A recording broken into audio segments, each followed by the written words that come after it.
every once in a while, when I'm on Amazon, I I randomly do searches on Amazon for things to find out, because sometimes they have information about things that are coming out before everyone else does. Yeah. So like I'll put in Marvel Omnibus. Oh, what comes out, or DC Omnibus or whatever. And random general comic searches over the last few weeks, Echolands pops up in them, even though it's for a different publisher. It crops up, and so I pinged Eric. I'm like, it's cool. It's coming up, just in random comic searches. I said, I hope that translates to clicks and sales. So kind of funny. Yeah. doing a Marvel Omnibus search, and then, oh, hey, there's my book.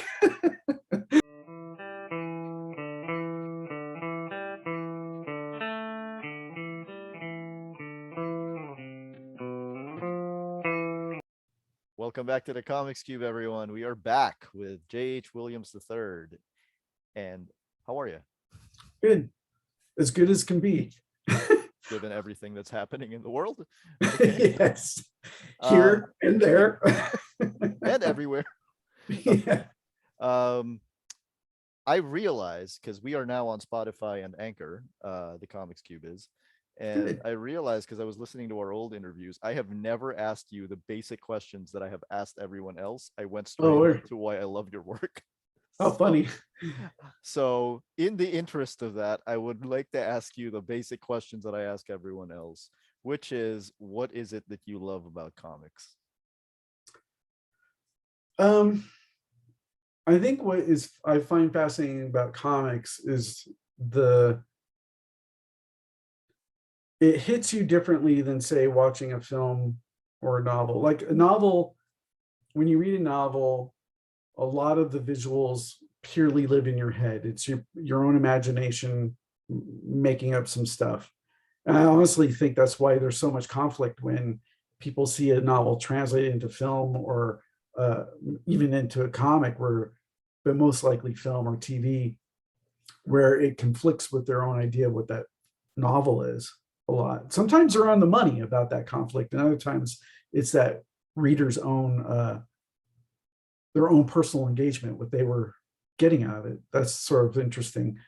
Film and TV, it's sort of all handed to you. Every aspect, of the visuals handed to you, and you're sort of passive. Where comics is sort of lives between those two realms, where there's a narrative structure that is written prose type of thinking, where you have dialogue and things like that, but then it has the visual component.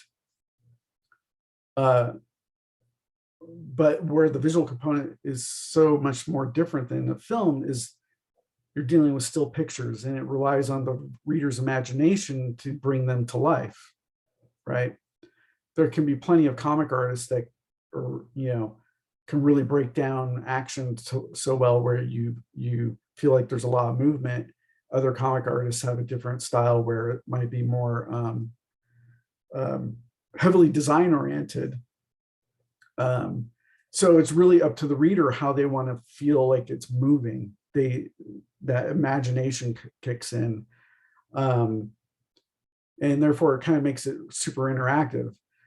Now, the other difference thing, like film can certainly give you a visual impact that it can affect you emotionally by choices the filmmaker has made, either director or the camera work or the lighting or something can have an effect on you. But I think in comics, the visual can have an effect on you much more greatly, because being a visual medium, relying on what the art is doing and that artist's interpretation of the story, the way that the artist is choosing to display what the script writer was after, has a huge impact on how someone perceives that story. And you could take the same story and put a different artist on it, and the reader's going to get something else out of it. Just key film frames. is a little bit, film is a little bit more limited on being able to get that, right? Yeah. So I'm sure a filmmaker might disagree with me about that, but I feel like there's They're such not a here. I feel like there's such a huge variety of styles in comics that that's where the magic happens. I feel like, because I'm not trying to knock writers, don't get me wrong. I mean, writers can inspire artists to maybe do something unusual or different than they may have done with another writer. So I don't want to knock the writer's role at all, but we are dealing with a visual medium, and the reader, their first response when they pick up a comic is what the visual is doing, how it speaks to them. And there's subliminal things that readers pick up on, either, well, it can be overt, but other times it can be subliminal, uh, that they pick up on, that has an effect on how they view the story, right? And they take it all in. What's fascinating to me is how many readers will attribute their reaction to the story based solely on what the writer has done, what they're getting out of the writing, when they, not understanding that the writing and the art are both authorship. They work in tandem and both have a huge impact. But I would say emotionally, it's the visual that will probably impact them more than what the writing is. The writing can elevate it, or they can work together to really send something home. Um, uh, and that's what I find so great about comics, is because it has that ability to be morphic, depending from what book you're reading. I mean, if you read a Batman comic by so and so versus an X-Men comic by another so and so, you're going to feel very different things from them, just because of what the creative team has chosen to do. Yes. Where if you try to put, say, not, this is again not a knock against film, but if you put a Marvel movie A over here next to Marvel movie B over here, they have the same aesthetic, even if they are different stories. I will That's also where, point out, as some people might get mad at me for this, Scorsese movie over here and Scorsese movie B over here feel like the same movie. I'm sorry. yeah, yeah. I mean, there can be some of that, Tarantino. But Yeah. what's good about that is that you can't say a Scorsese film feels like a Tarantino film, Yes. right? Those are very singular, visionary filmmakers.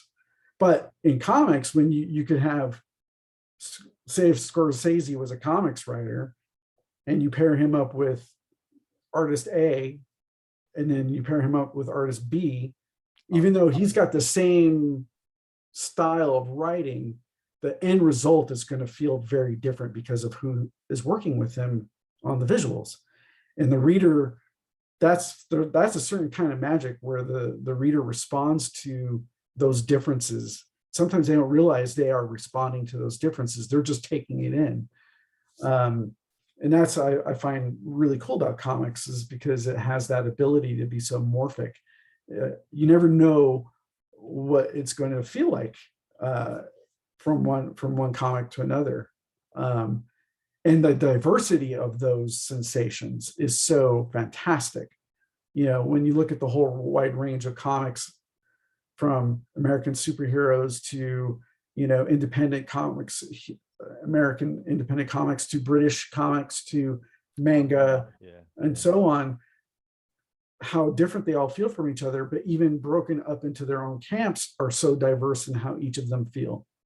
So, like, the Marvel movies all have a similar aesthetic, but the Marvel comics do not. You know what I mean? Yeah. A Spider-Man comic most of the time feels different than a Doctor Strange comic, because of the way the medium functions. You can't get that in any other medium. Despite And having same, the like, same creators. yeah, Yeah. yeah. And manga has a lot of that too. That's, there's so much diversity in, there's certain aesthetics that manga shares with each other, in the way, the things they enjoy about certain types of storytelling, the flow of it, I guess you could say, but the styles are so diverse. You get lots of different things out of them, like you can't sit there and read a Junji Ito book and say it's anything like a Koshiro Otomo book. Yeah. They just, but yet they're both manga. They both use similar tactics in the way to tell a story. You know what I mean? Yeah, a Junji Ito book you can tell from very far away. Yes. Yeah. So I guess, that's one of the, I love about so much about comics is the diversity of the artistic styles that evoke an emotional response. Yeah. You can't get that out of anything else other than maybe looking at traditional fine art or even some commercial art. Honestly, you have an emotional response. Sometimes you can pinpoint what it is you're feeling. Other times you cannot. Where comics go beyond fine art is that the narrative is longer form, even though paintings are a form of narrative. It's all communication, right? So yeah, I think also like in general, it just allows for more diversity because I know like a lot of people, for example, when they're talking about the Teen Titans cartoon, a lot of people at the time were like, why don't they just animate George Perez's style? And I'm like, I right. don't think that animates. Like Yeah, I've no, never seen it, but in my mind, I don't think it animates. yeah, it'd be very difficult, I think. It would be Yeah, very weird. yeah, Yeah. Um, I have spoken to Brian Bolland and Dave Gibbons about the whole thing where people make comics a writer-centric medium. And I'd yeah. like to hear your thoughts on this because they both theorize that it's because journalists, being writers themselves, really have a very skewed interest into the written part of it. Interesting. What do you think Hmm. about that? I can see how that could play a role, but I think it goes back much farther than that. It goes back to the days of the creation of Marvel Comics. Um, uh, we all know now, in hindsight, how much influence the artists that Stan Lee worked with had, right? Yes. But back then, when they were being published, everyone was gravitated towards Marvel Comics and what the bombacity of what Stan was presenting to them. And he sort of, for various reasons, some legitimate, some not so legitimate, he became the face of Marvel Comics and he was a writer. Yeah. So it got early on entrenched in the mind of the fan, the importance of that position. And it just perpetuated. There's been some ebb and flow, certainly like whereas, certain artists have come onto the scene and people are like, whoa, like with the arrival of Neil Adams as an example, people are like, whoa, right? But that's not as commonplace as the writer being the one gravitated towards, which is so fascinating to me because it is so reliant on the visual. Comics has to have the visual to be comics. But I think there's a certain subliminal mindset that happened because of the PR power that Stan Lee was able to create. Yes. And therefore, so many fans were like, oh, well, he's the writer and he created all this stuff. And so when they see that happen, another writer come along that people seem to like what they're doing, it gets pushed. And then the publishers then came in and exploited that even further as a sales tactic. Stanley And then unfortunately, in terms of PR, the publishers start giving too much credence and power in that weight rather than having it be balanced, to where they were willing to promote an artist as much as they would a writer. And the other difference is that played a huge role is the number of books a writer could produce versus the number of books an artist can produce. that has had an impact too. So, if Denny O'Neil is writing 5 books a month, but he has a different artist for each one, Yeah. whose name gets pinged the most? Denny O'Neil. Or So, you went through that with ABC. Alan was writing 5 books yeah, all at the same time, and yeah, you guys were all each on one. yeah. And so, there's all kinds of little different factors that's kind of have cemented in the readership that the elevation of the writer's role, um, when it's impossible for the production value to not be equal. Yeah. I You would know, even say it's skewed towards the artist's role, just because it yeah, doesn't exist without it. yeah. But the impression that the readership gets, or is that it's not equal Yeah. until they understand, until some of them get an understanding by trying to make comics themselves, and then they start to learn, oh, wait, Shit. this is, this is a whole different ball game here. um and when you start to break, and then when you break down, this sounds kind of terrible to say in some regards, but I think it's true, is the labor is different too. Granted, to be fair, artists get paid better than the writers. That's why For one writers piece of write, work. right? Yeah. And that's why writers, write more books, but they have the time to do it. It balances out. Right. The labor difference per title is different. Uh, Yeah. you know, Writers do their research, but so do the artists. If the artist is worth their salt, they're going to do the research necessary to accommodate what the writer is after. Yeah. Um, Alex Toth will get mad at you if you don't do your research. yes, that's true. I have Oh a man, I question about read this thing. I yeah. mean, was it you that sent it to me? The Was it the Steve Rude Steve thing? Rude and Alex Yes. Toth? Oh my Yeah. God, I hadn't seen that before, and then you sent it to me. And I was like, wow, that was amazing. Crazy. How would you have felt if that were you on the receiving end of that thing? Oh yeah, I don't know. I,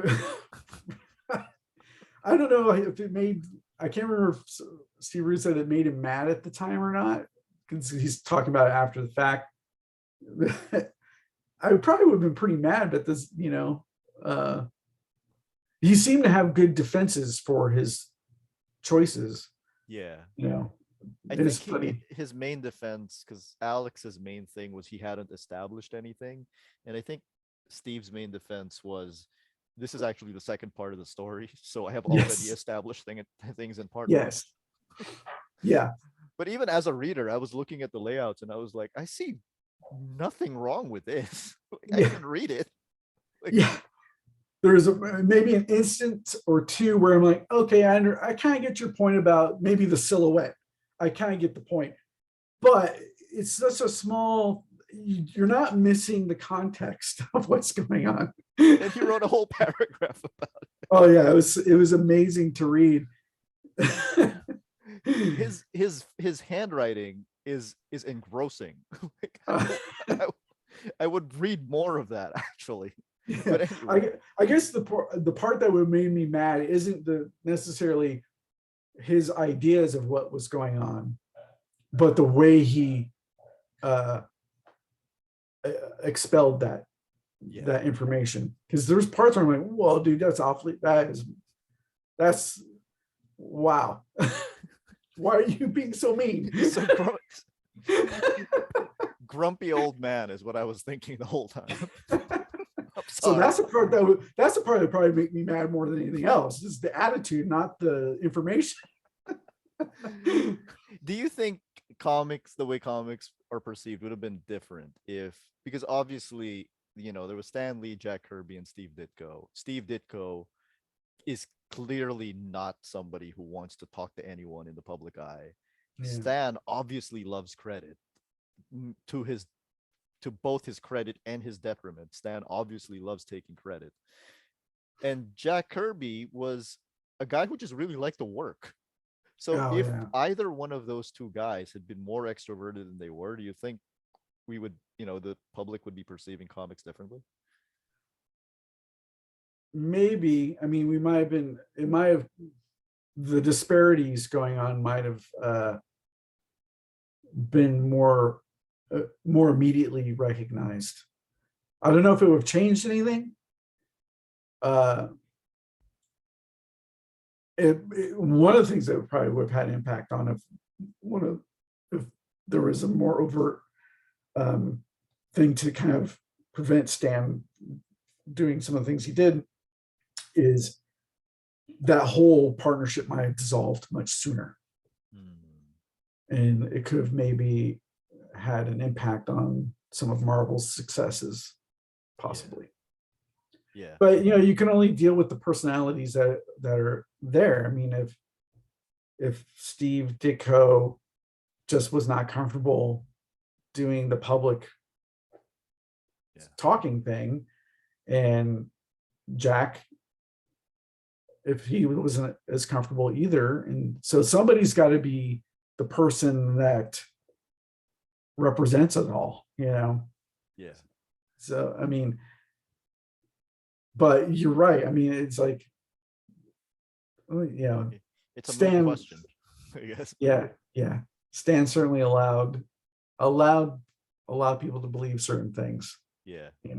So I was reading Danny Fingeroth's book about him, and I was like, because I think a lot of fans said, why didn't Stan stand up for Jack and Steve? And the more I read it, the more I was like, I don't even think Martin Goodman liked Stan. I think he was annoyed by him because of that really effusive personality. He's like, who is this kid? Right.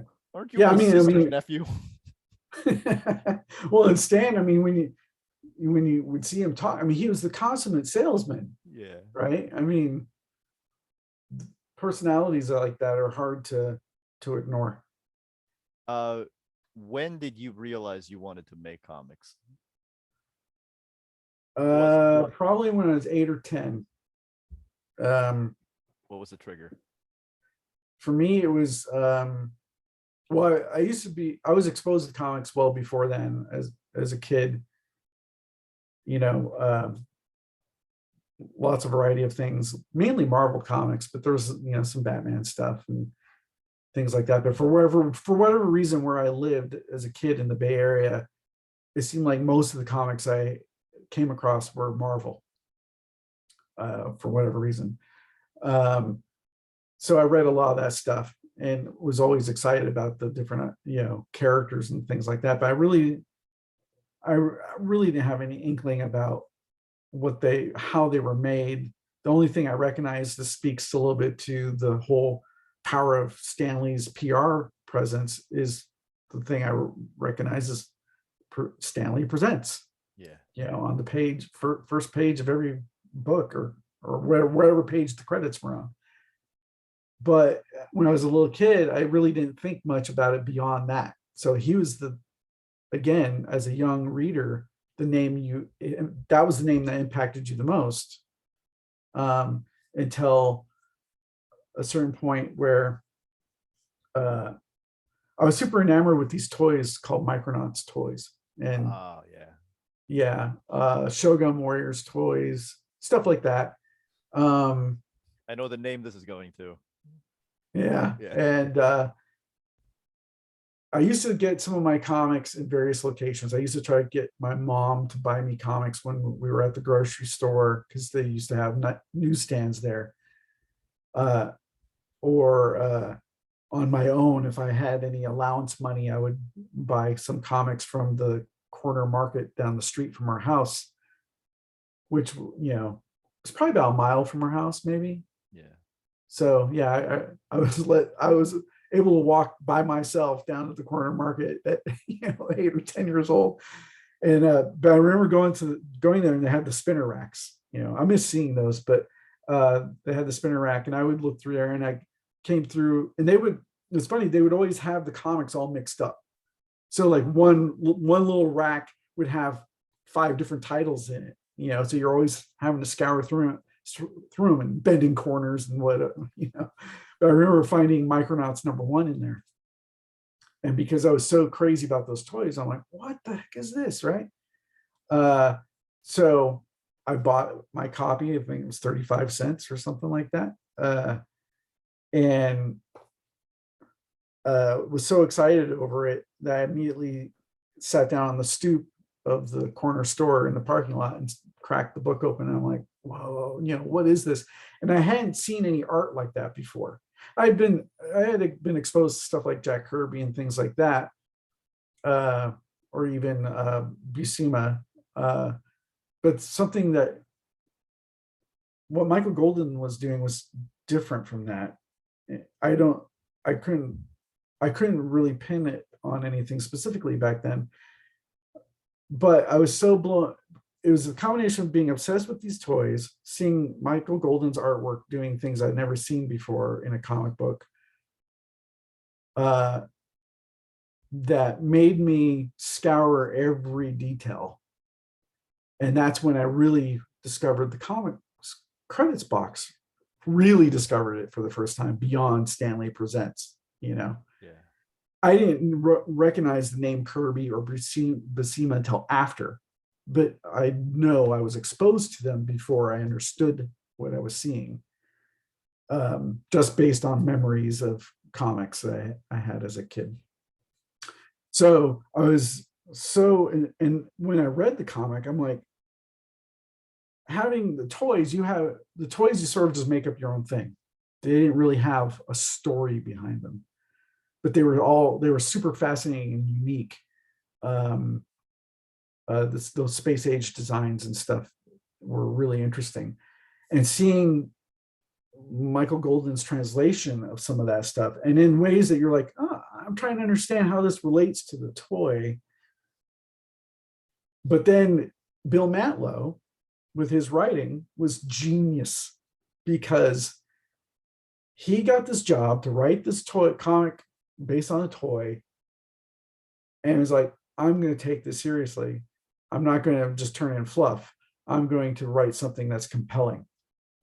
And he ends up writing a story that even today, if you go back and read that stuff, through the mire of all the different ways that writers worked back then versus now, you can still see he did not talk down to his audience, even though he knew he was writing a comic based on toys for kids. He gave you a very serious science fiction tale. There's some really grim stuff in there. I mean, I don't know how much you remember of any of the content, but I remember Uncanny X-Men Micronauts. It was not for children. yeah. I mean, Baron Karza in that first issue talks about, and there's even stuff in there that ended up I could tell in retrospect, looking back on it, he was somewhat inspired by real potential science. So some of the things that Baron Karza and his body banks, repurposing body parts and things like that. But then some of the stuff involving the main character, one of the main characters, Commander Rand, the space glider, being on that spaceship, going on this long journey, but then technology got to a point where it bypassed him in a way. But because he was in cryo sleep, he was sort of exposed to these weird forces involving time. And then so multiple versions of himself moving through time became the time travelers. There's like some really heady stuff in there about dealing with, the quantum physics, I think, in there. But that's all stuff when you're a kid, you don't pick up on that. You just realize how unique it is, and you hadn't seen it before. So that just kind of really blew my mind as a young kid, reading that stuff and seeing Michael Golden's artwork and Al Milgram's inks over it. I remember this is a bit of a sidetrack, but I remember the day that I did a couple issues that got to be inked by Al Milgram. That was like, wow, So, so I got exposed to that, and then I got exposed to another comic around that same time, which is Rom the Space Knight. Yeah. Again, another toy comic, comic based on toys that tried to give you something more meaty than just that. And And it lasted a then long while. Rom it Space did. Knight. It did. Both those titles, when you count up all the issues, there might actually be more issues of Micronauts than ROM, or might be around equal. But Micronauts got broken up into more than one type series. Oh yeah. But ROM, I think, ran to like issue 75 or I something think like it's that. somewhere around there. You had some Steve Ditko art in it. And Yeah. I think the one thing I never got about Rom is how come they never redesigned his little mittens. Oh yeah. It's so interesting, right? It's really weird. Yeah. And so I was exposed to that. And of course I had that toy too, right? Um and then but I was showing a friend of mine at school, and I was drawing a lot and stuff, still at that time. But I remember showing a friend of mine the Micronauts comic. I was just going nuts over it. And like, oh my God, you gotta see this. At the time, Star Wars was at the height. There was a lot of interest in wild ideas, going on. And my friend, I can't remember his name now because I only knew him for a short time as a little boy, but he was like, well, if you love that comic, you got to see this other comic called Uncanny X-Men. Oh, there we go. Yep. And that was around the Claremont Cockrum burn zone. And so I got a hold of some of those and read those and was just as blown away. Even though they were even though it was distinctly different than Micronauts. And this speaks to what we were talking about earlier about the differences in styles impacting you. I was greatly affected by both those comics, but they are nothing alike. Yes. Nothing alike. But both are super unique, so unique that they imprinted on you in very profound ways. Did you register the change between Cockrum and Byrne? Oh yeah. Yeah. Yeah. And I didn't like Cockrum at first. I liked the Byrne stuff more as a kid, but when I became more understanding of what good comics are, I love the Cockrum stuff. I adore it. No one could design a costume more fanciful and unique and captivating than him besides Kirby. Those two guys came up with the wildest shit for costumes, You can't compete against it. And yet replicable. And yet easily replicable. So graphically minded. The use of the way they would break up the color on the form was just so captivating to the eye. You couldn't help but be attracted to it. But because I was drawing all the time and it was like saw how unique these comics were. I know this is a super long answer, but no. Seeing how unique these comics were from each other, and I was drawing all the time, I was like, hey, I can draw. I love these things. I have fallen magically in love with these things. I am going to be a comic book artist. I literally declared it around that age time. Awesome.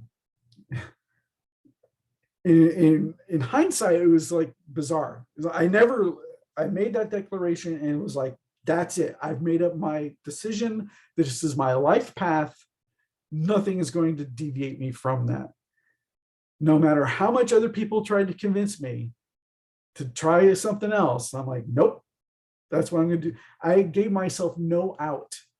It was, in hindsight, it was one of those things like either I was going to succeed or I was going to be homeless because it's like, because there was no other option for me than to do it. And it's funny because I've been doing some reorganizing around my office and trying to go through some old stuff. And I pulled out some portfolios I have of just stuff stashed from when I was a kid. I saw that. Yeah. And I was looking at some of that stuff and I'm like, how in hell did I ever think back then I could remotely be good enough to be a comic book artist. And there, I was looking at stuff from way later than when I was 10 years old. I mean, I was looking at stuff like when I was around graduation age, and I'm like, no. How did I, at age 18, the quality of work I was doing, I was like, I was delusional, thinking that I should be a professional right then. Yep. There's only ever been one artist where I saw the work that they did when they were like 15 or something, and then I thought, wow, you could have been published at 15, and that was Alex Ross. Oh So yeah. that's it. Like, because Alex Ross at 15 years old drew exactly like early 1980s George Perez, and I was like, how? How did this happen? But It's that was it. yeah. Everyone else, even George Perez, I'm like, I saw his earlier work, and I was like, oh, ow, okay. Yeah. The only other person that I don't know, I don't remember how old they were. I'd have to ask them, but the only other person that sort of came out of the gate relatively realized is Arthur Adams. Oh yeah. Um, he he, he might have been around 17, 18 maybe, or younger when he first arrived. Really? Wow. He draws And exactly the same as now. in ways, and yes and no, you can see the refinement. Like his stuff has gotten so much more sophisticated, but he had all the bones of what he does now was there. Where I look at my stuff from that same region of my life path, and my bones were not as good as his bones. You got better bones. And yeah, I imagine I'd be curious like what Kirby's stuff looked like when he was 15. I bet you he was pretty damn good.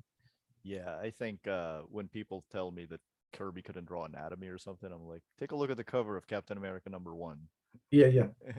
And don't tell me Kirby couldn't draw. He chose to draw the way he did.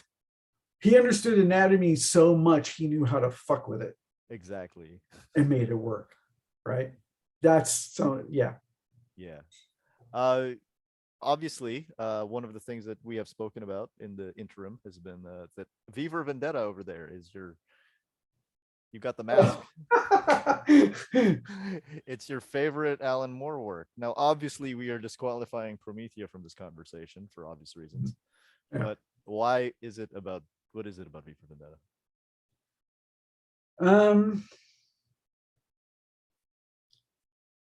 I think it was a combination of things. Certainly what David Lloyd did, his visuals. When I first was exposed to that, it almost impacted me as profoundly as when I was a kid, seeing that stuff from Byrne or Michael Golden. David Lloyd's work was just, it was so real, even though it was so well designed, and then the fact that at the time, the comics that I was most gravitating to at the time were things that were typical, a lot of superhero stuff. I had, at that time, I had come across me for that after the fact in a way, because like most people came in contact with it after Watchmen, even though at first it was older material, but it didn't come to the States until the success of Watchmen. Yeah. And then they came in and spruced it up and finished what they were doing. So I was already a fan of Alan's work from Watchmen. At the time, had not read his Swamp Thing, but had, if I remember correctly, sometimes I get my times a little mixed up, but if I remember correctly, also around that time, I had been exposed to the Miracle Man stuff. Okay. So I knew the quality of what an Alan Moore story was like. But then when I read V for Vendetta, and then there was other comics like Frank Miller's Dark Knight and or Batman Year One, and lots of little other things that were superhero genre stuff. But then here comes V for Vendetta, and it's unlike any of that stuff. I mean, so politically charged, and in such a way, Alan was brilliant about it in the way he constructed the tale, because even though it's a fantastical tale, and almost a political fantasy, right, in the events that occur, you could tell his research on it was real. He was talking about things that were real and potentially were coming. And in my young mind, that probably had a big impact on me on why I pay so much attention to politics, because what Alan was doing there, while it was a fantastical tale, was still extremely informative about the dangers that can happen to a public, to a country. Yeah. And that was super fascinating. That combination of realism with fantasy, with David Lloyd's super moody art, and had this emotional resonance that you could not deny. Just, I think it spoke to me back then and impacted me more than anything else I had read from Alan at the time. And I enjoyed all of his other stuff, but that one, there's something about it. This is, Yeah. super emotionally resonant stuff. And it's still relevant. Unfortunately so. Yes. Yeah. For the longest time, the Valerie chapter was the only comic that I ever cried to, because I'm kind of a robot. But these days I'll cry to anything. But but back then it was the only thing I was crying to. Do you read Strangers from Paradise? Terry Moore? Yeah. I read a bit of it. I think I would Okay. appreciate it more now.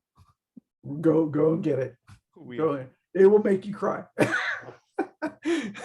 It's amazing. Somehow boys are taught to not cry. So obviously, Echolands, we've done issue by issue episode recaps of Echolands. The hardcover is coming out in July. It was supposed to come out in June. What happened?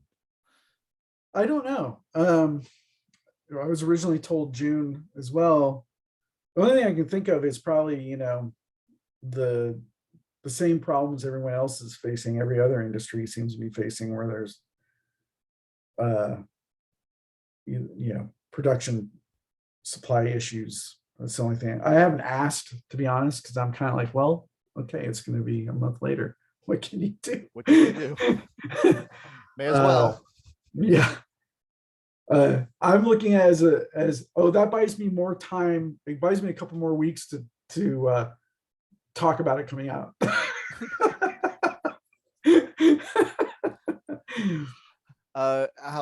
What have you finalized the special features in it? You know it's gonna. Yeah, all the design work is done. So I haven't seen a copy yet. Eric Stevenson, Image, he sent me a photo of it sitting on his desk. So he got some sort of preliminary copy of some kind, and he was like, it looks great. He was so excited. It was cool. It's cool when your publisher's excited, for your book to come out. And he's like, he's like, you got your copy yet? Other publishers. And he's like, you got your copies yet? And I'm like, no. And I'm like, oh, if you got yours, mine should be here in the next week. No. I ping him, like, still not here. They're stuck on a boat or something. Next week comes, still not here. It's stuck, And he's like, because I think he wants to hear if I'm happy with it. And then he ended up messaging me saying, when Heather, she ruined some of the production stuff, was like, oh no, he's not going to get it for a few weeks. So I'm like, okay. All right. I did sign all the book plates for it. Oh, nice. There's going to be a limited number of copies that have book plates. Um, looks like this. Book plates are a new image thing, right? Like I feel like that's a Yeah, there's been a few things where they've done them. Like I think it looks great Sean Phillips did Sean Phillips do one, or did they just do for signed books? I signed don't know. book plates for Reckless. Yeah. That looks Yeah, great. yeah, it was cool. That was well, how many? I think I had to sign like 1,800 copies or something like that. Is that 1,800 book plates. is that Hope from the cover, or did you have to draw Hope again? No, that's brand new.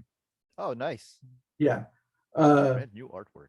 Love it. yeah, yeah. And then I guess there's also going to be supposed to be a San Diego convention exclusive edition that has a dust jacket, Oh, and I designed a new dust jacket for that, and I used some of the art from that book plate, since that won't have the book plate, and came up with a, because like the cover, you probably have seen the cover, the wraparound cover, and it's yeah. super lots going on in there.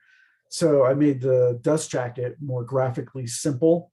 The logo's huge, the character's huge, and did some simple stuff on the back design. I So that piece was super challenging, because I wanted all the main cast to be on the front, but then I started looking at my composition. I'm like, oh man, I didn't want it to be just a typical here's the cast thing. I'm like, and so it made me, when I talked to Image, I'm like, I really want this to be a wrap cover so we can put a lot of the surprises that people will read in the story on the back, you know. And so as a composition, when you look at the thing as a whole, it's super effective. And I was happy enough with it, which is a rarity for me, that I mentioned to Eric at Image, I'm like, this would make a killer poster. And so we might decide to offer it as a poster after the book comes out. That's awesome. Yeah, it depends. We'll see how well it does. I mean, but I guess it was a good, according to Image, it was a good sign that, we got enough orders for the limited number of book plates. 1,800, that's a lot to sign. Wow. You don't have a stamp? No, it took me, I think, a total of 8 hours. Yeah. And then they had to go off to Hayden for him to sign. I think it's pretty awesome because I think that people will look at the cover and they'll be intrigued by all of these characters. I And hope then so. they'll turn it around and then they'll see Ryoshin. And then Yeah, there'll be a certain faction of fans who are like, what the? I'm gonna have to buy this. I hope so. I hope so. Because one of the things, the other thing I want, the front, because I wanted the main cast represented, but I didn't want to do the expected Hollywood movie poster layout. Okay. Some characters more forefront and like a collage effect. I didn't want that. But I was worried when I was doing it that having them all like as a group and we can see their full forms might be a little bit boring. And then I thought of, it would be cool is to use the villain to be the big piece. Yeah. And she counterbalances her father on the back cover. So it works this way. And then make the collage stuff more on the back. So it's fun. I know back in the early 2000s when you were doing collages for Prometheus, you were doing it by hand and not digitally. Yeah. You ever miss doing it that way? Well, this was all by hand on Oh, this. this isn't digitally done? Correct. Wow. Okay. The color, of course, is because it would take me forever to paint all that by hand. But so like a little bit about my process, some of that painterly stuff that you see in color there it's actually painted in grays, in washes. And then I turn those washes into color paint digitally. It's a Oh, it's a weird little process that I have to do that. But yeah, all that stuff is on one piece of art. It's like 36 inches across or something like that. you didn't bring in Dave to color the cover? No, no. I try to do the covers myself just to keep my a different creative outlet. So he's clearly more than capable of handling it, you know. Yeah. But one thing that is nice when I do my own stuff, particularly in something like that it's got a lot of pieces to it going on, by doing it myself allows me to fuss if I'm doing it myself, to where I'm like, I'm not sure how that's going to work. Let me try this. Oh, I don't like that. Let me change that. And uh, uh, let's try this instead. And instead of, handing it to him with only half-baked ideas of what the color should be doing. Because sometimes when I do, even though I think in color a lot, sometimes what I'm thinking in my head doesn't work the way I thought it would. And so if I'm coloring it myself, like a cover, particularly a cover, I like having that luxury, like, that doesn't quite look right to my eye, like what I thought in my head. Let me adjust it this way or that way, and it gives me time to play with it.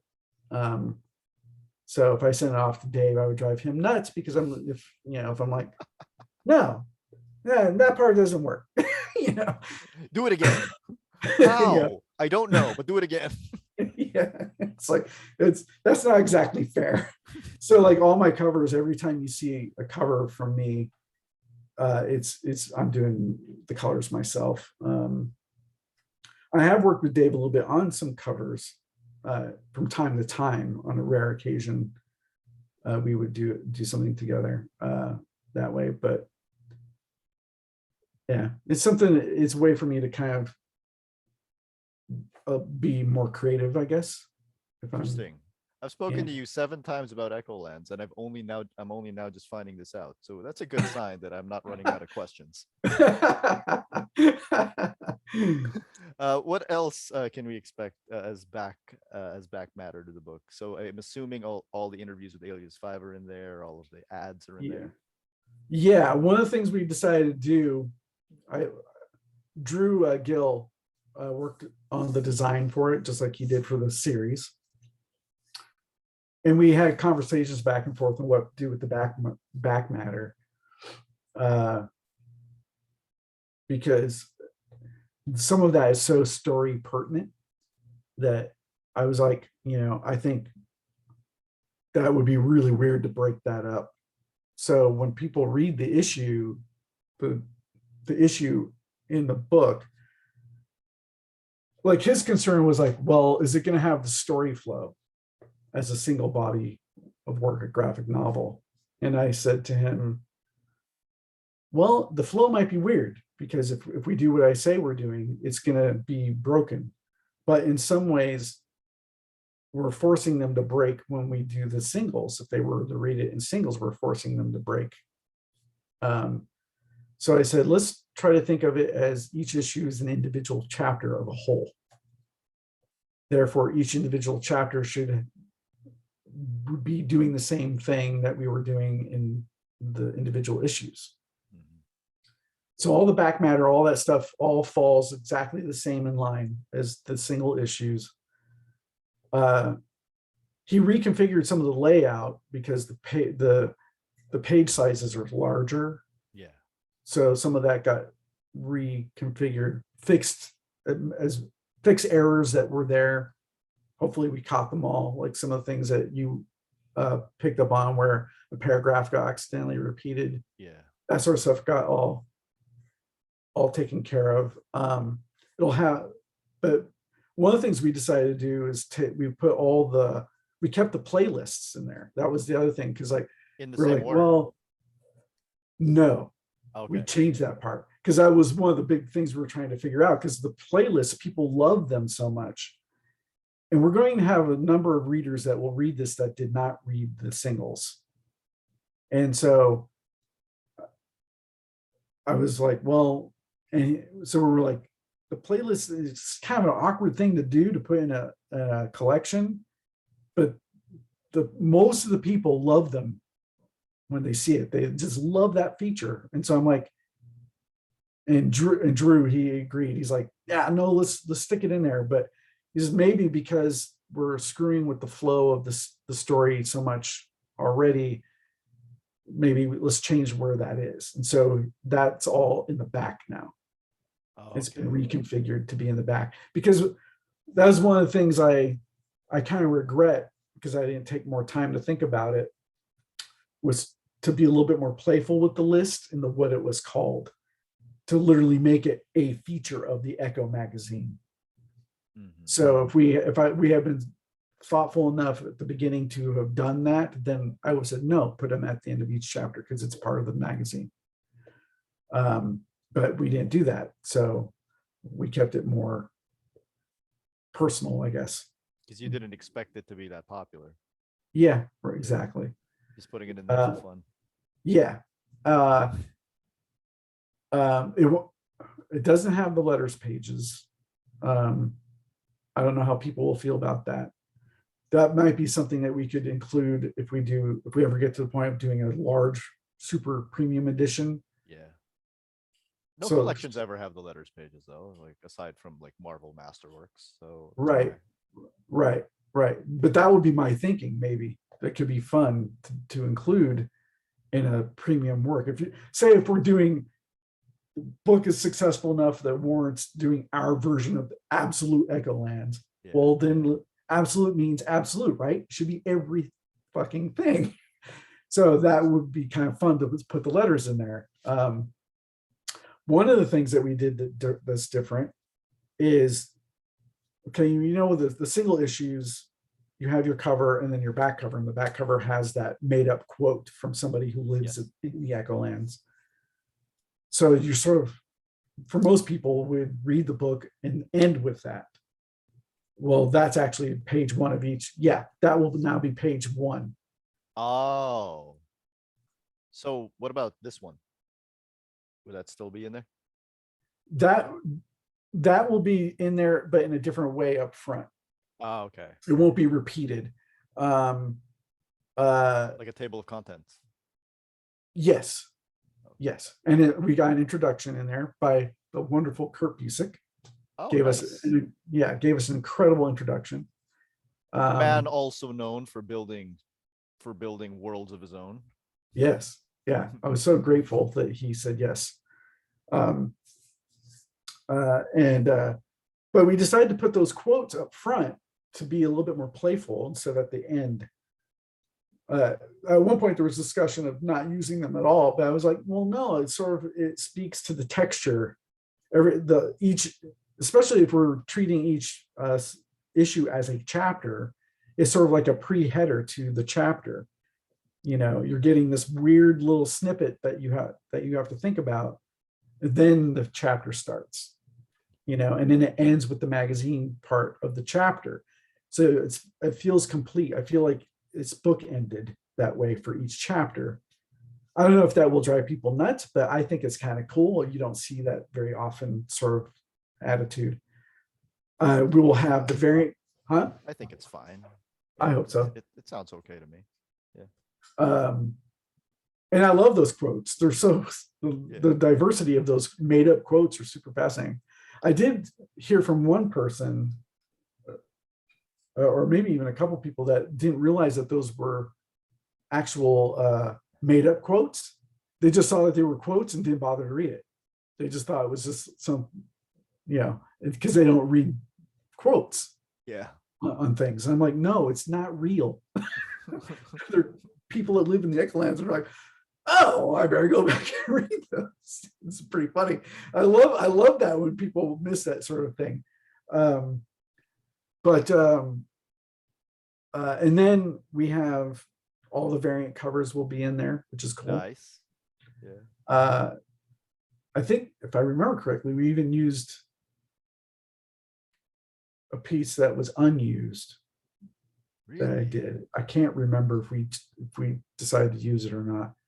Because I was gonna say the variant covers that you've had, because I bought your covers, but the variant covers that you've had, you've always picked appropriate people Yeah. for those covers. Like Francesco Francavilla doing the Rosa cover. I was like, it's brilliant. It's a Yes, match made in exactly. heaven. Yeah, exactly. That was the trick. So I'll come back to that tidbit in a second. So we have the variant covers, and then we had some extra pages because the way the printing processes work, you have signatures, and so there's, if your page counts or such and such, you a lot of times will have extra pages that you have to figure out, okay, what's that going to be? So we actually have, if I remember correctly, we put some of the raw cut art in there Only some without the though. lettering. Only some. So, Not was that? only some of the raw cut, not Yeah, not the whole okay. thing. No. If we had put the whole raw cut in there, the book would be $50. Okay. So For absolute Echolands, then. yes, if we get to a point where we can do a full body work, then that would be awesome. My ideal situation for that would be either do it like we did in Absolute Overture, where it's stuck, the story starts over again, but it's the black and white raw cut version, or if there was painted color, of course, the painted colors there. What I would do for Echolands is we either do it that way, or ideally, if we had the luxury, is that it's slip cased and it's 2 volumes. One is the standard, one is the raw cut. Nice. But at least in this, what's different than the raw cut issues for people who may have gotten those, there's no lettering on the raw pages for this. And there were just pages I selected that I thought would be cool to showcase. So there was no particular purpose involved in the selections. Please tell me one of them involves a spaceship. Probably. I did pick some pieces that had my hand painted color on them. Because I love those pages. Yeah, they're super fun. They're really interesting, I think, for people who are interested in the craft of comics, seeing the hand painted spaceship or the Oracle, hand painted Oracle on these black and white pages. So for some people, might, when they get that, they might not, they're like, why is parts of that in color? I don't understand. I didn't give the commentary. We didn't have room to create a commentary about some of the decisions. We can do that for later for something. Yeah. So and then the ending section is the playlist, but it's one long thing. Yeah. You were gonna say about the variant cover artists. Oh, right. We had intended to do variant covers. You know, in initial discussions with Image, sometimes Eric would give the impression he didn't care for variant covers. I think he understands the business necessity of them. I don't know if he's necessarily a fan of them. So for a while there, we were just like, we're not even worried about doing variant covers. And then shortly before we were part way through production, and he texted me, he's like, hey, what do you think of doing variant covers?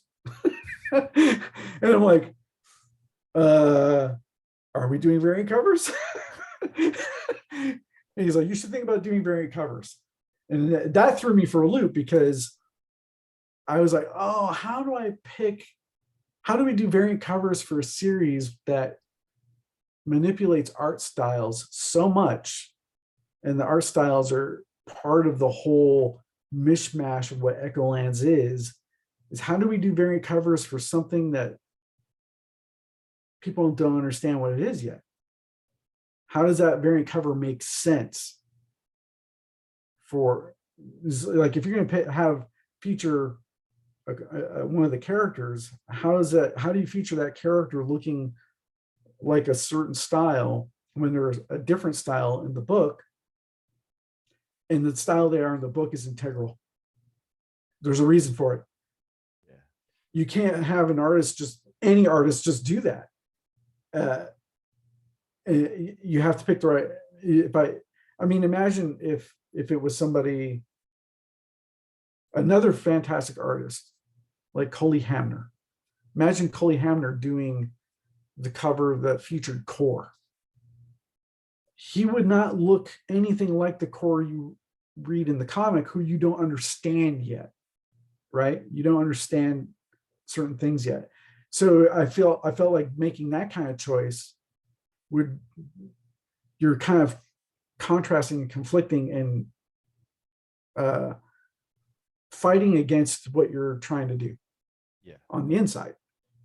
So that's where it became very tricky. And to think about, like, okay, if we're going to do variant covers, do we do variant covers that are, anybody could do one and it's just whatever they want to show, just a mash up of things they like about the issue or the series? Then I started thinking about, like, well, that could be kind of boring. That becomes typical. And then I started thinking about what I did for cover one. And I'm like, well, cover one, it's all about Hope. She's front center, nothing else. You don't need, there's nothing else involved. It's just her. You wonder about who she is. What is she, why is she look fearful? What's happening? Is she on the run? What's up?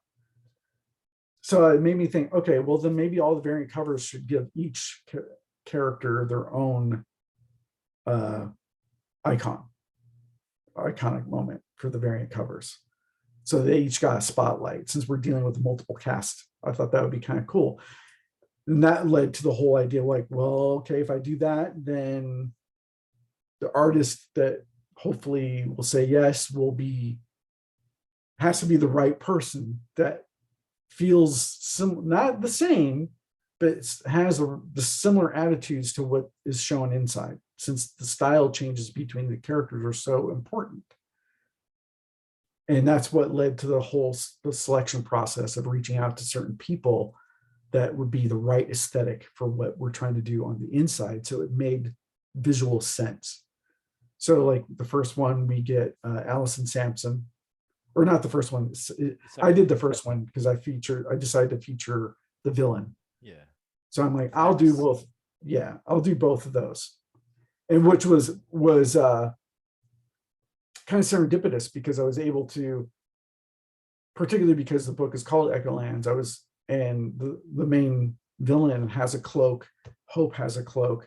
I was able to echo each other. So pretty much the same layout. Yeah. So that was cool. That almost seemed like that had to be planned from the outset, but no, it was, a very quick decision. So issue 2, we got Allison Sampson and gave her Core, which was perfect because she's got this, kind of edgy, scratchy, organic thing going on. She does it differently than I do, of course, but it has enough of the same aesthetic, the same roughness and attitude. She was perfect. She captured the way she captured his visual features, and so we just kind of went down that whole idea for each one. So we got, Mike Oming for Castrum. Yeah. Perfect. That was brilliant. Perfect. I mean, you could see him doing a whole story on the guy, and Taki Soma's colors on that were perfect. Langdon Foss for the giant robot. Perfect choice. I mean, I was so happy with the end result of the variant covers. I was almost like, yeah, so these people, they seem like these guys were meant to draw these characters, Gabriel Rodriguez for Dina. Oh, that one was so good. Yeah. Franco Villa. I feel like I'm missing somebody. Who am I missing? That's it. Was that 6? Yeah, or 5? Because that was 5, because one of them was you. Because the 6th one is you. Oh, okay. Unless you want to name the one who was unpublished. No, that was me. That was sort of an alternate composition for if we went into a third printing. Oh, okay. Where I basically took the the variant cover, the two variant cover, the main cover and the variant cover for #1, and did this weird marriage between the two. Mm. So So we see both of them. yeah, yeah. That is pretty cool. Yeah. But we didn't end up needing it. So Well, um, I believe that whatever sales you have for the single issues will be so much more in the hardcovers. Would you say you're an artist that does better in the book market? I don't know. I know for a long time, I don't know if this translates to this specific question or not, but I know for a long time through my time at DC, uh, how much, how well my work does internationally. And I know a lot of that stuff tends to be in collected form. Yeah. So I knew for a long time. I very quickly learned early on, because I was meeting and hearing from fans either at conventions or through email or various sources that were from all over the world. And I thought that was rather interesting. And I think that still holds true. Uh, uh, yeah, and Echolands is going to be, it's going to be an international book. Yeah. It's going to be translated into other languages and stuff. I know that for a fact at this point, so that's good. Awesome. That's so awesome. Yeah. Hopefully, it was funny. I was talking to Eric last week because I every once in a while when I'm on Amazon, I randomly do searches on Amazon for things to find out, because sometimes they have information about things that are coming out before everyone else does. Yeah. So like I'll put in Marvel Omnibus. Oh, what comes out, or DC Omnibus or whatever. And random general comic searches over the last few weeks, Echolands pops up in them, even though it's for a different publisher. It crops up, and so I pinged Eric. I'm like, it's cool. It's coming up, just in random comic searches. I said, I hope that translates to clicks and sales. So kind of funny. Yeah. doing a Marvel Omnibus search, and then hey, there's my book. I just found out, and this is really weird. I mean, the Sandman trailer just dropped, so I don't feel weird. What do you think? Up, but I think it's brilliant. You're looking forward to it? Yeah, much. I was going to tune in anyway, but I adore Sandman so much, and of course, I have my own biases based on the things I visualized when I worked on it. So it's so beloved. Of course, I was like, that's gonna be hard to do it right. And some of the photo stills that were coming out were interesting. Everyone flipping out over some of the actor choices was stupid, but of course, that's not what was making me nervous at all. It was more like, can they do the material justice, period? And seeing the first full-on trailer where you see real things happening, I was like, God, that's pretty damn impressive. That's pretty damn impressive. It looked really good to me. Yeah. So, and I know that using John Constantine was a complete no-go, like they couldn't use him.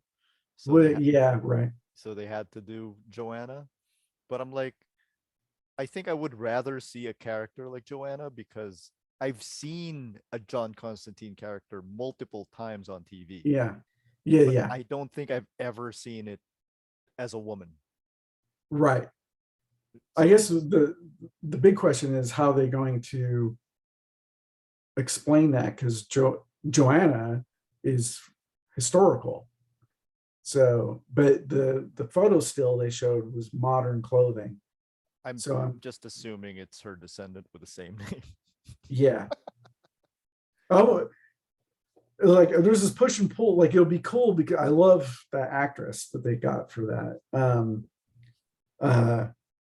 I have this push and pull because I'm like, oh, that's super interesting, but maybe you just didn't need it. Could you just like excise that part out? Is it really important to the story being told. Not really. Uh, You know, that one story that John shows up in. yeah, Yeah, I can see yeah. where you're coming from with that. It I would have mean, been easy to take out. yeah, yeah. I mean, it's cool. It's cool that they're attempting to do it, but maybe you could have not worried about that and focused on something else. It's Um, because not a regular part of the cast yeah, that is so important. but I bring that up because I just found out that there's mixed feelings among Sandman fans for Overture, Hmm. and because In what? because everyone always prefaces it with, "I love the art," but then I think a lot of it is people who get mad that it changes the context of the main series. Meanwhile, the people who think it's brilliant because it changes the context of the main series. So, but everyone is Well, always in agreement. Oh, I love the art. So, and they're always just discovering it in the bookstore. So that's why I yeah, brought that up. interesting. Well, one of the things I find a little strange, DC's PR plans. I don't know if this is partly direction from Neil or not. I don't know how much input he gives them or how much input they take from him about how to promote the different works. But I do find it strange. We were talking about this at the comic store this last week. It's really peculiar that Overture is so kind of set aside, like uh, uh, like some of the other peripheral Sandman stuff, Yeah. um, and not promoted as absolutely Well, essential, integral to the entire thing. yeah. So, like, they're putting out a new set of collections, and the one of the people that works down at the store is like, they're reading it for the first time, and they're looking forward to ordering the last volume of the new collections, and they're like, it's not showing Overture in there, and they're like, what's up with that? And I'm like, I don't know why they would do that, because like if you get the annotated omnibuses, those big thick, it's in there, it's in the last volume of that. Really? So why wouldn't it be offered as the last part of the final volume? That sort of decision is really strange, because Overture as a story, I mean, it's 100% essential. Yeah. Granted, it's essential for some of the reasons those people might be complaining about, but this is what I'll say about it. I feel like it doesn't change the context. It changes your understanding of what you thought you read. Yeah. It was always there. And one of the things I find so brilliant about what Neil decided to do, one, the gumption to make it a science fiction tale, for one, brilliant choice. But because of the events of Overture being a loop, that the it's a prequel, but it's also A an sequel. epilogue. Yeah. Yeah. um I think the way he handled that is genius, and it answers certain things for me. So, like, before I started drawing Overture, I reread all of the series before knowing what exactly he was going to do. I just needed it to be fresh in me. But when we started working on the series, and you start to realize certain things about, like, I was super surprised when I got oh, Daniel is in here. Oh, Daniel's in here in a very interesting way. What is happening here? Why is Daniel in here? Because this is supposed to be a prequel. When I first came on to the story, when he first started talking to me about the story, it being a time loop wasn't necessarily part of the discussions. But as we went along, that became clear. That was what the objective was. So for me, one of my favorite bits is the fact that it explains about Morpheus's resolute attitude in the main body of the series, why he's so bent on creating Daniel.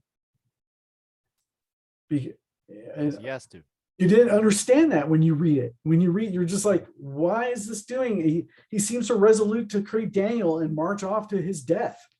What's up with that? And you don't, and you're left wondering, why is he just kind of going along with that? Right? Why is he so accepting that's the situation? And that's what I love about Overture, because it reveals that he knows it has to happen. Because in order to save the universe, Daniel had to exist in order to send the timepiece to Father Time, so Father Time could send it to Morpheus, so he could use the power of time to save the universe. Therefore, Daniel had to exist. Therefore, that's why he's so resolute in the regular story. That's all going to happen. It's just, that's a fact. It's just a matter of fact. I'm going along with it because it happened. If I don't, none of this exists. You know, that's brilliant. It doesn't change the context of anything for me. It just gives you the reason. And hopefully they'll get to that in the show. That would be something. Yeah. How would you feel about that? I hope if they do it, that's going to be tall order, because it's Overture is so as epic as this regular Sandman series is. I feel like regardless of what I brought to the table, Overture is way more epic. And I think it's got a giant that series I mean, that series is going to have to be highly successful to get to that point, to justify the budget. I mean, you have whole alien worlds being destroyed, and not a mad god, you know, that does not look like your heart. You have a hard time figuring out, wait, what does he look like? Yeah. You know, the mad star, I should say. All that stuff. There's just so much.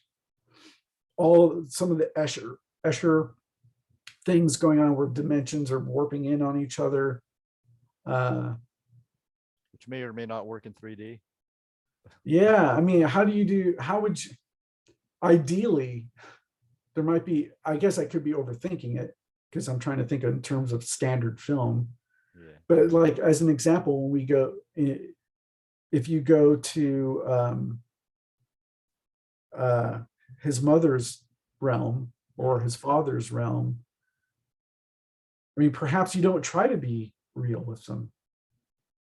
Perhaps you do make those be almost animated worlds with characters walking through them. So you could capture those same weird kaleidoscopic shapes, you know, and the father's world relates to the mother's world in the fact that they're both sort of have these organic psychedelic shapes to them, but one's dark and one's color, you know, super colorized, and treat it that way. That might be actually a cheaper way to do it than trying to make this absolute 3D world and use layers of animated cells or CG animated cells to create those really alternate dimensional ideas, which is sort of what I was trying to do when we did them. Because I was like, when we were going to the realm of time or the realm of night, I really wanted, my idea for those is like, how do I make those feel like they are not normal dimensional rules? So everything I did was all about trying to create that feeling like you've really entered a very alien place. Yeah. You know, nothing moves the same, doesn't read the same. The dimensionality is different. I really tried my best to give those places to feel different than if you're walking around on Earth or on an alien planet, you know.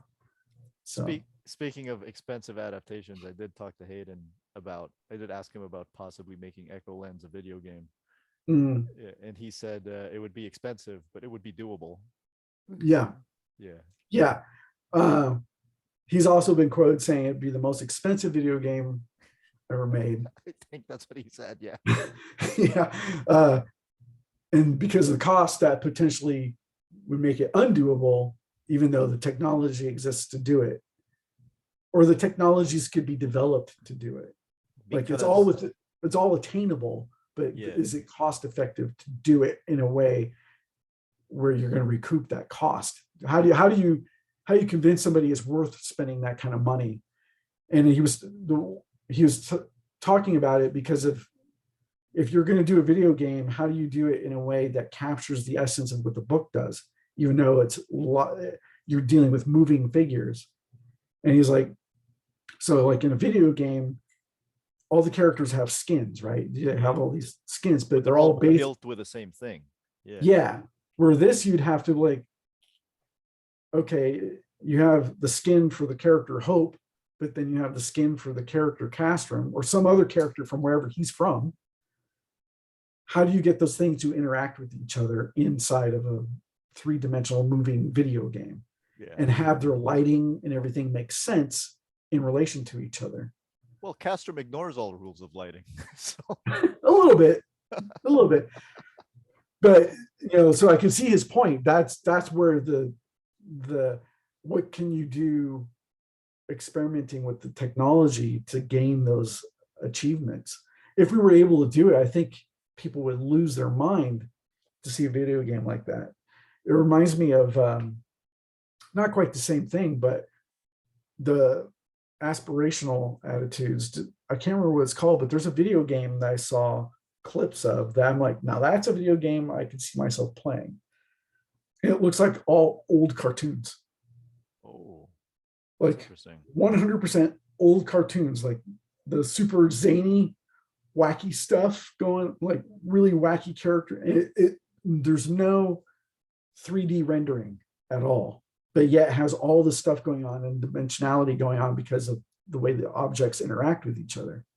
But it's a video game. That is interesting. Dope. I would love to see what that is. Yeah, I can't remember what it's called. Oh, I wish I could remember. The first time I saw it, I'm like, no way. No way.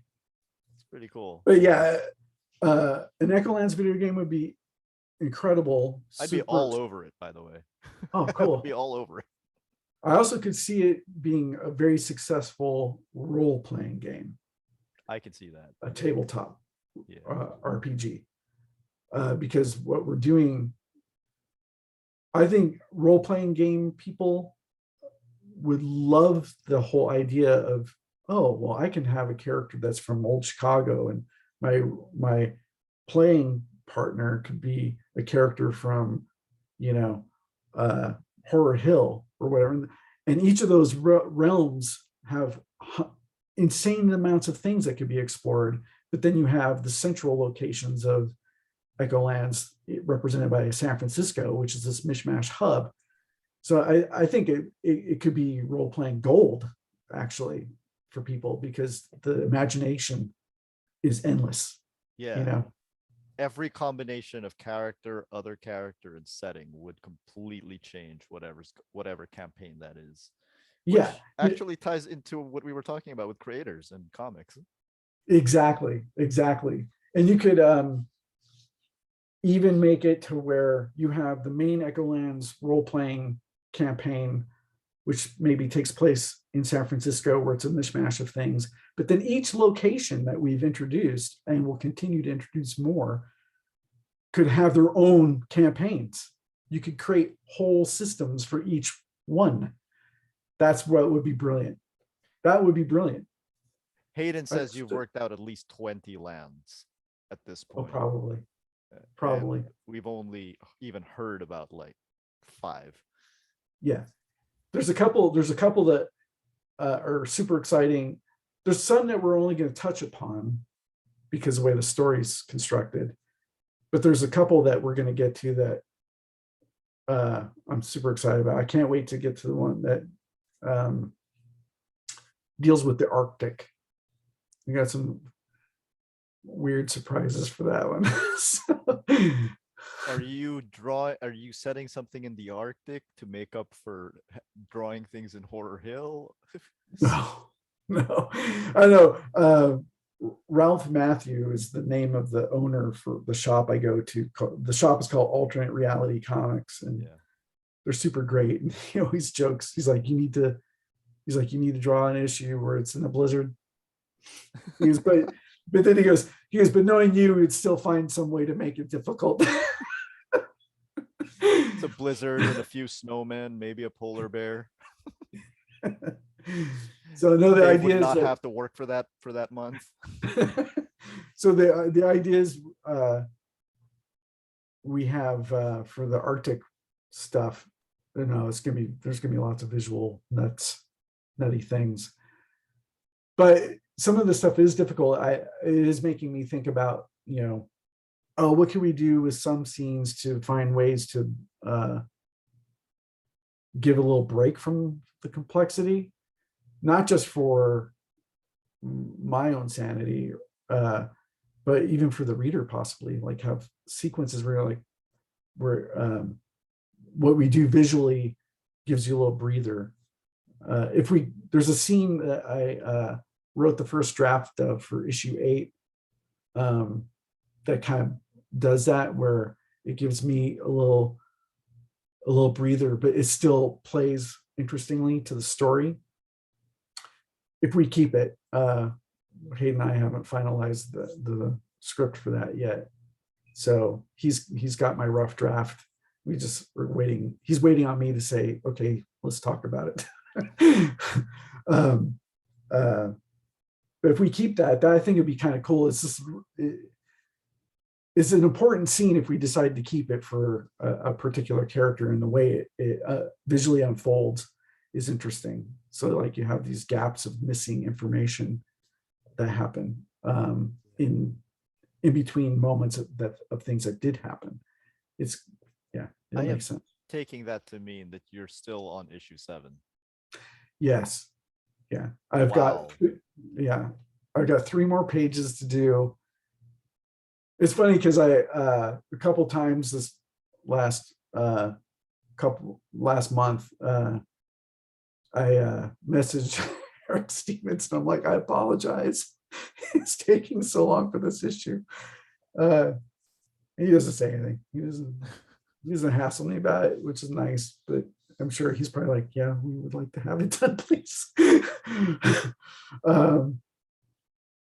It's all unavoidable up until a certain point. There's I don't know if you saw, like I'm doing a few covers here and there.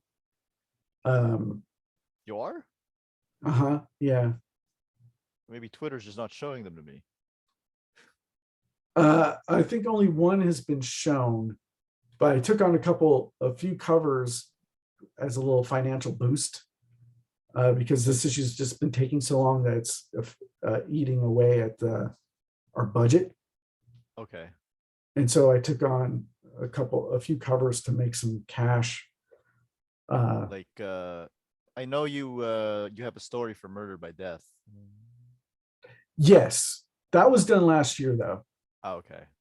And I have a story in well, it's actually the Murder by Death thing is Wendy and myself.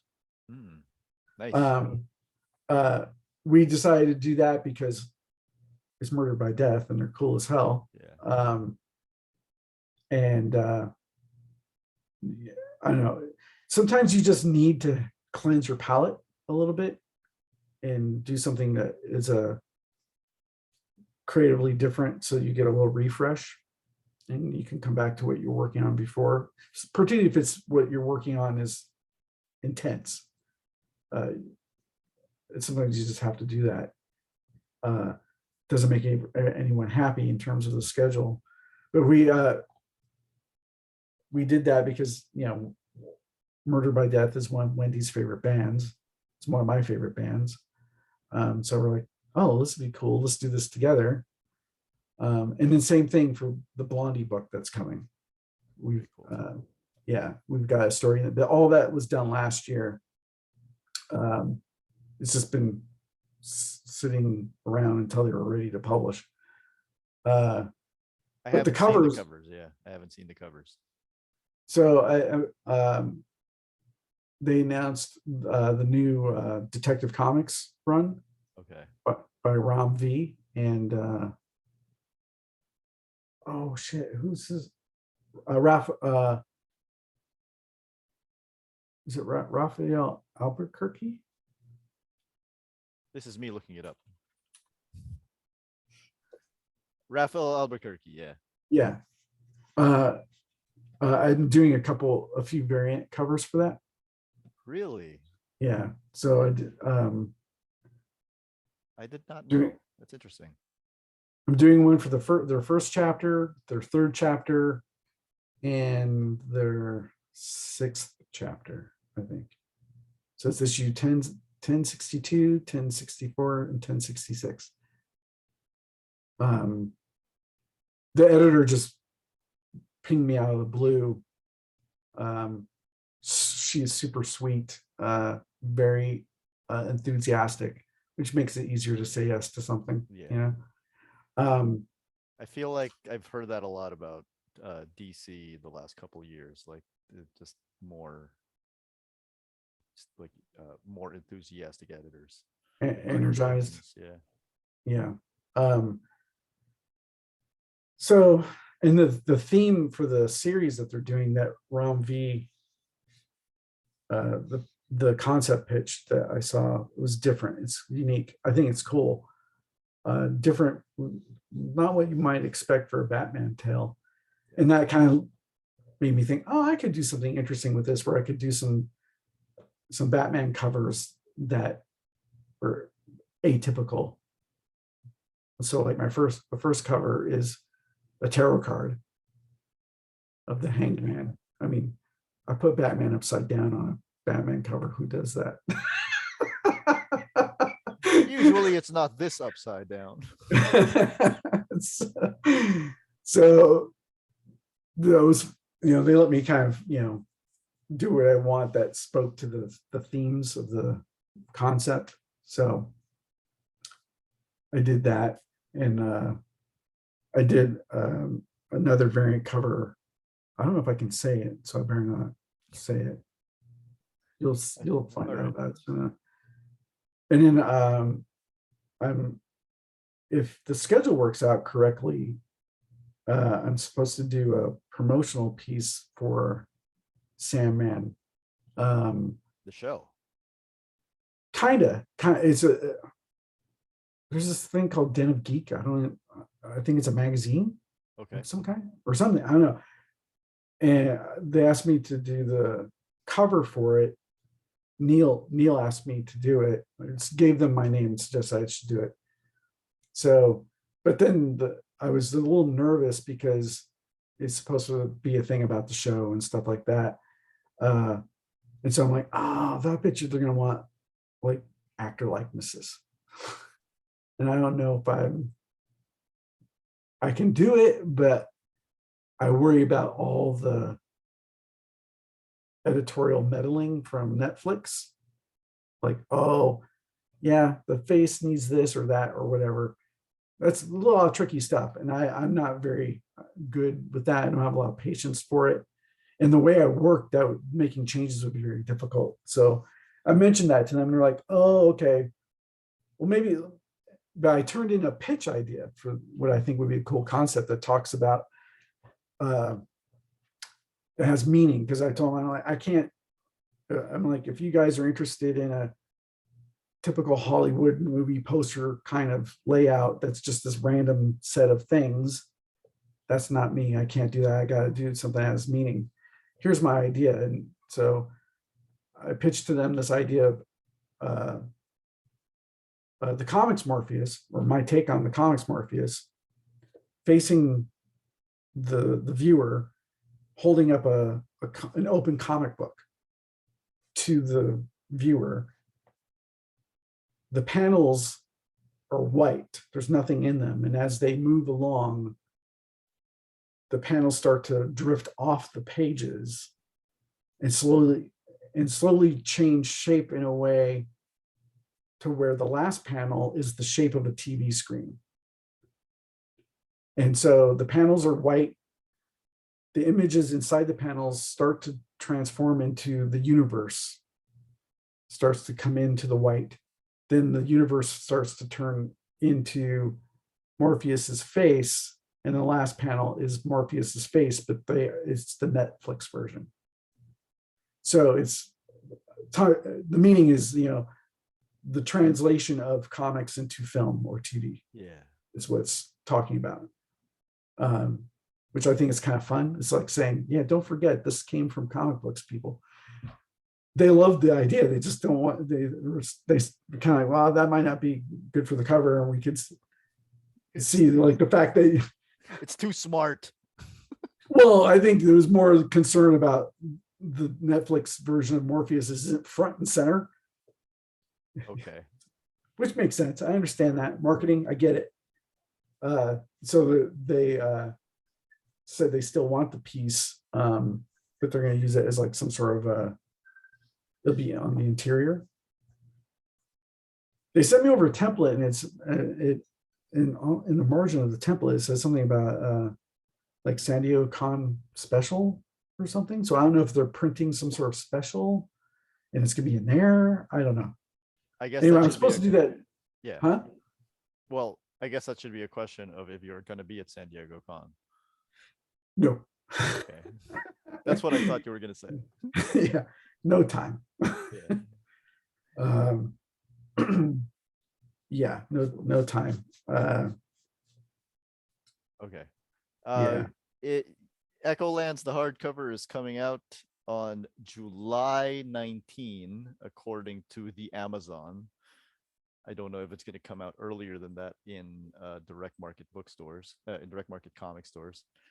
I imagine it will, because it usually does. Is there anything else you want to mention about Echolands, the hardcover?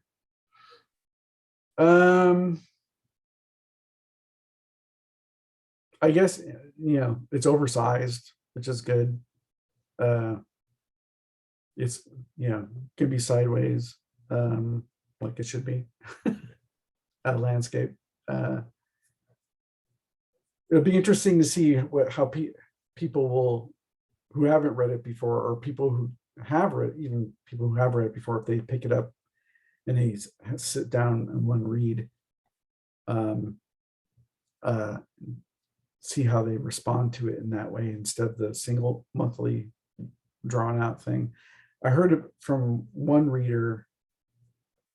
I think issue 6 came out, and they decided to sit down and reread it all the way and then read the final chapter.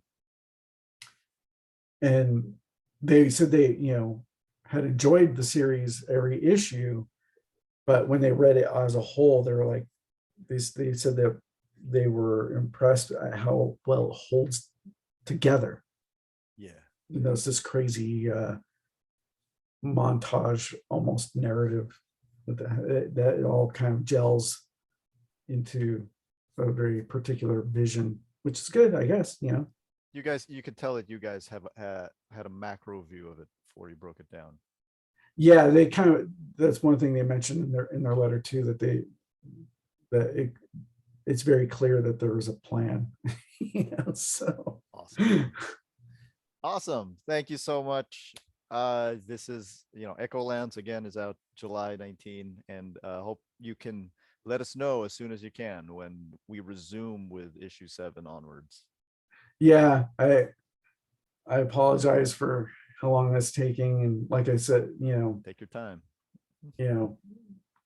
Taking out a few covers doesn't help matters, but the reality of the situation is, income. You got to do it. But I'll have this last issue done pretty soon, and then be on to issue 8. So hopefully people are just patient. I mean, when I talked to Eric Stevenson about it, I'm like, oh, it's taking forever. And he's always kind of like, it'll be worth it. It'll be fine. It will be. So I think about it. Yeah. Oh, go ahead.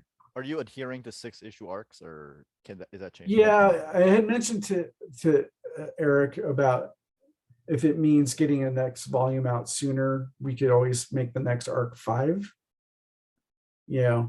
Plan better to break at 5. And he said, no, he says retailers like consistency. Okay, So I'm like, okay, whatever that means. fair So I enough. was like, okay, it'll be 6 then.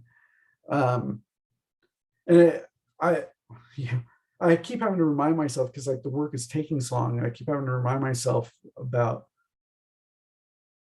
thinking about how long Ragnarok has been going from Oh Walt yeah, Simonson, right? I mean, that's been going on since that's 15, I going think. on 10 years or more, right? Around, yeah, 2014, around that time, maybe eight. He started. Yeah. Yeah. And it's in six issue chunks, I think, right? So, I mean, you get a decent gap between each arc. Yeah. So I have to keep reminding myself, you know, I'm not trying to compare myself to Walt Simonson, but obviously that's things have to be what they be. It's a I'm sure terrible he would love for situation. it to be. I'm sure he would love it for it to be out all the time Yeah. too, but Yeah. Oh, he's been doing X Factor and stuff. Have you seen the thing where I think he said something to cartoonist kayfabe about how he doesn't his style of storytelling, a lot of the younger artists, he can't really teach that now because it's like it's just not the way they tell stories anymore.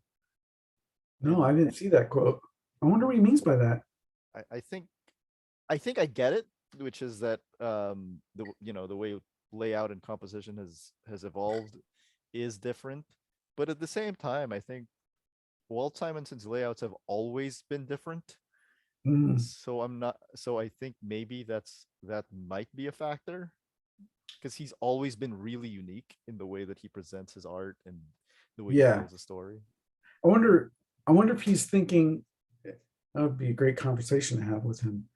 I wonder if he's thinking so many of the newer artists think more in this ratio for the panels, like to be more cinematic in Yeah, shape of their panels, maybe.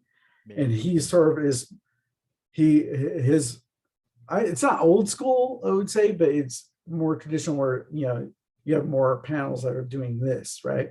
Yeah, On a page. But that to me, the way his stuff is so alive, it still feels very energized and cinematic. It doesn't have to be this frame and the next frame and the next frame. You know yeah. what I mean? Because you can tell with him, he looks at it as a page. Yeah, Yeah, yeah. It's but so vivid. it is. I It it's is. it, I think newer artists would learn a ton from him. I don't know. He's wrong about that. They would learn a ton from him. He's also like unbelievably humble, so Yeah, maybe that's a big part of it. yeah, Yeah. yeah. Thank you so much. This was Oh, thanks awesome for as having me. always. Always. Thanks for having me. I always love having you here. Thanks.